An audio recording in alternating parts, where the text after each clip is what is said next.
ഏവർക്കും ധന്യനായ യേശുക്രിസ്തുവിന്റെ തിരുനാമത്തിൽ വന്ദനം. ഇന്ന് ലിവിംഗ് ഫോർ ക്രൈസ്റ്റിന്റെ പുതിയ അധ്യായത്തിലെ പുതിയ ചിന്തയിൽ ചിന്തിക്കാൻ ആഗ്രഹിക്കുന്നത് നമ്മുടെ എല്ലാ മനുഷ്യരുടെയും മനസ്സിലുള്ള ഒരു ആഗ്രഹമാണ്. ആഗ്രഹം മറ്റൊന്നുമല്ല, മറ്റുള്ളവർ എന്നെ ബഹുമാനിക്കണം, മറ്റുള്ളവർ എന്നെ മാനിക്കണം, മറ്റുള്ളവർ കാണുമ്പോൾ എന്നെ മാന്യനായി കാണണം എന്ന ഒരാഗ്രഹം എല്ലാ മനുഷ്യന്റെയും ഉള്ളിലുണ്ട്. എന്നാൽ പലപ്പോഴും നാം അവഗണിക്കപ്പെടുന്ന ഒരു സങ്കടകരമായ അവസ്ഥ നമ്മുടെ പലരുടെയും ജീവിതത്തിൽ കാണപ്പെടുന്നുണ്ട്. എന്തുകൊണ്ടാണ് നാം മറ്റുള്ളവരാൽ അവഗണിക്കപ്പെടുന്നത്?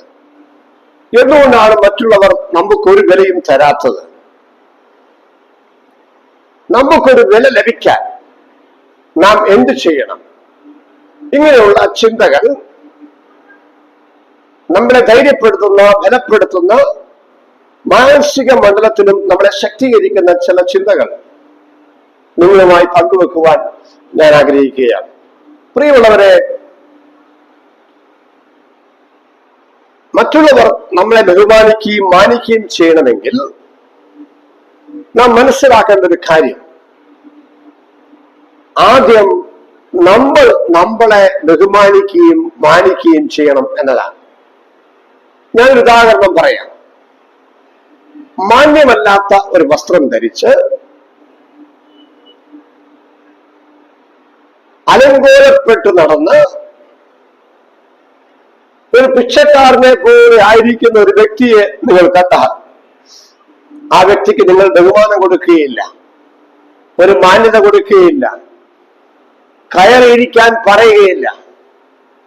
അല്ലെങ്കിൽ മറ്റുദാഹരണം പറയാം, കയ്യിൽ കാലിലും ശരീരം മുഴുവനും ചെളിയായി ഒരു വ്യക്തി നിങ്ങളുടെ വീട്ടിൽ കയറി വന്നാൽ നിങ്ങൾ ചിലപ്പോൾ കയറിയിരിക്കാൻ പറയുകയില്ല. എന്താണ് കാരണം? അയാളോടൊപ്പം അയാൾ മാത്രമല്ല, അയാൾ കൊണ്ടുവന്നിരിക്കുന്ന ചെളിയും അകത്തേക്ക് വരാൻ സാധ്യതയുണ്ട്. അതുകൊണ്ട് നമ്മൾ എന്തു പറയും?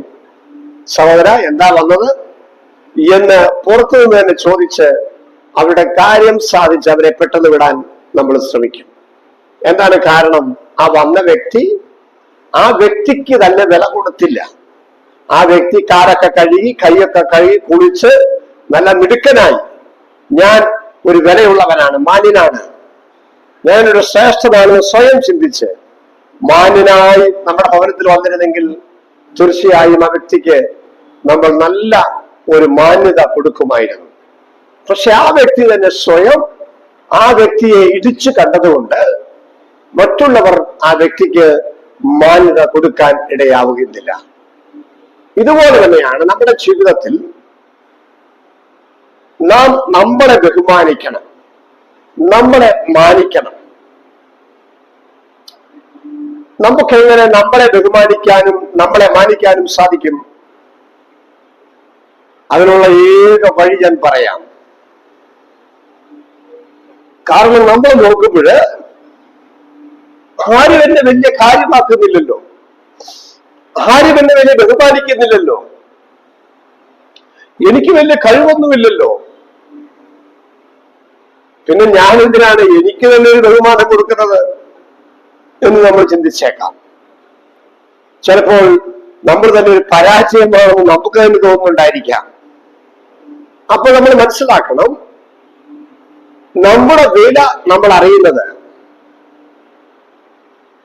ദൈവം നമ്മളെ എങ്ങനെ കാണുന്നു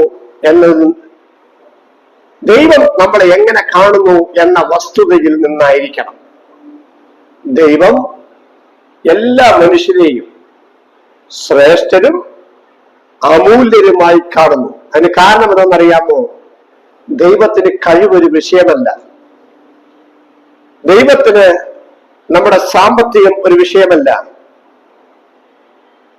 ദൈവസന്നിധിയിൽ വരുന്ന ഒരു വ്യക്തിയെ കഴിവില്ലെങ്കിലും പണമില്ലെങ്കിലും സാമർഥ്യമില്ലെങ്കിലും ദൈവത്തിന് ഉപയോഗിക്കാൻ സാധിക്കും. അതൊരു വസ്തുതയാണ്. മറ്റൊരു വസ്തുത, ഇവൻ എന്തായി തീരുമെന്ന് ദൈവത്തിനറിയാം.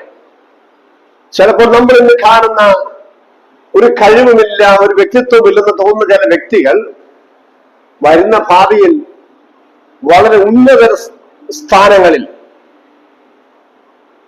വരും ഭാവിയിൽ ചില ഉന്നത സ്ഥാനങ്ങളിൽ എത്തുന്ന വ്യക്തിയായിരിക്കും. അത് ദൈവത്തിനറിയാം. ഞാൻ അങ്ങനെ ഒത്തിരി വ്യക്തികളെ കണ്ടിട്ടുണ്ട്. ഞാൻ കണ്ണൂർ താമസിക്കുമ്പോൾ എന്റെ വീടിനടുത്ത് പാവപ്പെട്ട ഒരു കുടുംബം ഉണ്ടായിരുന്നു.